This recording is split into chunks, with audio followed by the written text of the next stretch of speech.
Well, sometimes there's factors that we can't control. For instance, they say black home ownership is down, and that has been like decades, as low as it's been decades. But I mean, there's been historical policies have been put in place against black people, such as redlining, restrictive codes, stuff like that. That because there's policy and legislation put in place to purposely kind of hold us back. Black Because people one of the promoting best ways you can build generational wealth is home ownership. But real estate, um, real estate, real right. estate, real estate, real estate. I don't care what nobody says. Oh, real estate is going in the bucket. Oh, it's gonna fall. Of course, real estate goes up and down. Anyways, that's just what it is.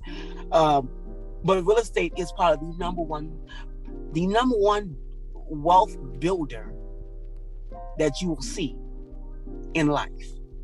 Whether you are buying homes, whether you are investing in homes, whether you're a real estate agent, broker, whatever it is, it's probably the number one, if I'm not correct, and if not up in the top five generational wealth building type of qualities you can have is going into real estate of some kind.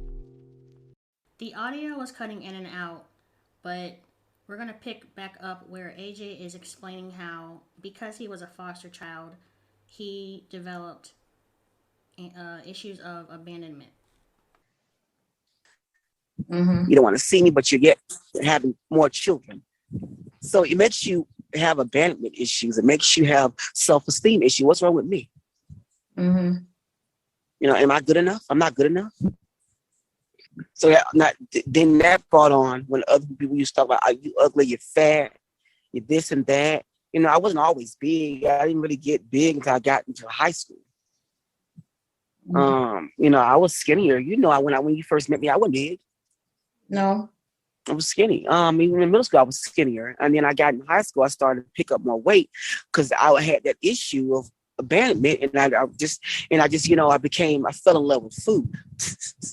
Ain't gonna lie. We love food out here in the Black community, honey. Fried chicken. Yes, God. Let me tell you something. Y'all don't eat pork. I'm Baptist. We eat pork. Back in those days, we ate pork. And then head hog maws and neck bone and pig feet, pigtails. Growing up, that's what we did. We ate all that. That was our life, and that became my source of comfort. When I was in pain, and I didn't know, a lot of folk didn't know I was in pain. I was hurting.